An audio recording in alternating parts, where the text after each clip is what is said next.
આપણે છોકરો ઘર આપી, છોકરાને પૈસા બી આપી, છોકરાને જમીન આપી, કઈ હોદોથી પણ આવી. અરે છોકરીને આપણે શું હોદો આવ્યો સંતો ભક્તો? કોઈ પૈસા કને આવ્યા, કને ઘોર આવ્યો કે જમીનનો ભાગ આવ્યો? છોકરી કે વાલા બે ભાડા વાલા લાગે કે સંતો ભક્ત?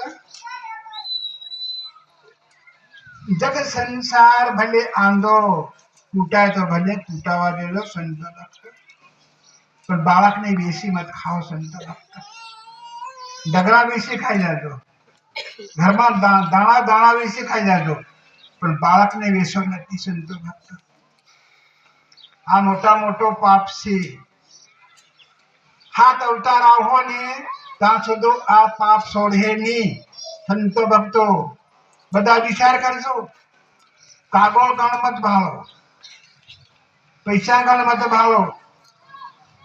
દાનમાં દાન, કન્યાદાન, દાનમાં દાન, ગૌદાન, દાનમાં દાન, સમાયો દાન.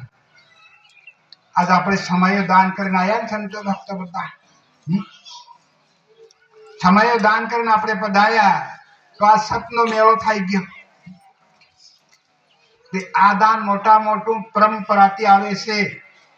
આ હરિજન છે એ બી કન્યાદાન કરે, સમાજ છે એ બી દાન કરે, ઉપર કેટલી જાતિઓ છે એ પણ દાન કરે છે.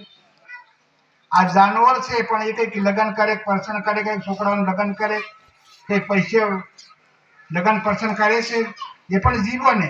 તો એવો જીવ આપણી અંદર બી છે, કોઈ બીજો જીવ છે એવું જ નથી. આવો પાપ આપણે નહીં કરવો જોઈએ સંતો ભક્તો. ગામ ભલે કરે, ગામ કરવા દો. કહ્યું કે માણસે તળવી નહીં માને, તળવી શું કરવા આવ્યો તેને ધન એ ભક્તો? આમાં હોય કે ના તળવી, પણ તેને ધન છોકરી પેદા થાય તેમાં તળવી આવલો કે નહીં આવ્યો? કઈ પૈસા હશે આવ્યા તળવી? એ કેમ તળવી નહીં માને? કને કે કાકા બાબા નહીં માને, કને કે મારા ગામવાળા નહીં માને. આપું નથી માનતા, બીજા બધા માની જાય પણ આપું નથી માનતા પોતે. તો આજ માની જાઓ સંતો ભક્તો. બીજા બધા માને પણ આપું નથી માનતા પોતે. તો આજ માનીને જાજો હાથ જોડી કે મારો પાપ આ તો સંતોના શરણમાં હું નમસ્કાર દઉં છું. સંતોના શરણમાં મારો પાપ હું નમન કરી દઉં છે. આ છોડીને જાજો, લીડ મતી જાજો. ભગવાન ખુશી થઈ જશે, છોકરી બી ખુશ થઈ જશે. છોકરી પણ બોલવું જોઈએ. છોકરી મા બાપ બેસે, છોકરીને કેવું કે મા બાપ મેં તમારું શું વગાડ્યું એમ કેવું છે છોકરી મા બાપને. મન તો મૂકી બેસી ખાવ. છોકરીને બે શબ્દ કહેવા જરૂરી છે, કેમ કે આપણું કહેતા નથી એટલે છોકરી બાપની સમકે. મા બાપને શું કે હા હું નહીં કોરે એમ કરીને ડરી જાય ના. પણ છોકરી ઉભું થાય ને કેવું જરૂરી પછમાં કે આજ મને વેચો કેમ, શા માટે? કોઈ ભૂખે મરી રહ્યા છે, કોઈ ઉભાડા છે, કોઈ નાંગા છે. અને વેશ કે પછી મને દગાનો ભાગ આવે, મને ઘોરનો બી ભાગ આવે. જે કંઈક તારો સમાન છે એનો સોરાનો ભાગ ને સોરીનો બે બરાબર ભાગ કરો. તે ભલે પૈસા લો, તે છોકરી બરાબર કહેવાય સંતો ભક્તો. પછી આ વસ્તુ છોડ દેવાની સંતો ભક્તો. આને માટે આજ જાગી અને આની ભૂમિ પર ભગવાન આજ આપણો પાપ આપણે શુક્રિય અર્પણ કર્યો છે. છોડીને જાજો, એનો ગુંજીમ ઘાલીને જાતા હે પાછા મેકીને જાજો. આ પાપમાં તો છોડ દઉં છે, બસ તમારે શાંતિ.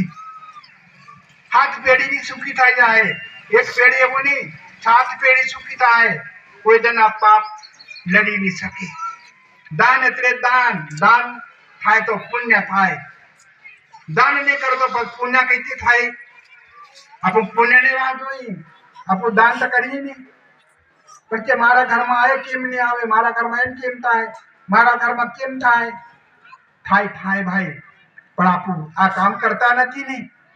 પછી આપણો આગળ કાં તો આવે એના માટે ભાઈ આપણે બાજુમાં હમણાં આપણા પેટમાં ઝાડો પડ્યો, પેશાબ પડ્યો, આપણને ગંધાય છે કે ના? અંદર ઝાડો પડે કે હું તો ગંધાય, પણ હગવા કે અત્યારે ગંધાયું તો પેટમાં કેમ કે ગંધાયું એ સંતોષ આપશો? આ વિચાર કરો તમે. તો એવી વસ્તુ પડી છે પણ બહાર નીકળે ત્યારે ગંધાય, બાકી અંદર ગંધાઈશ. તો આવો પાપ માણસની અંદર પડે છે સંતો. આને માટે ખરેખર જાગવાની સંતોની જરૂર છે, સંતોની ફરજ પડે. સતગુરુ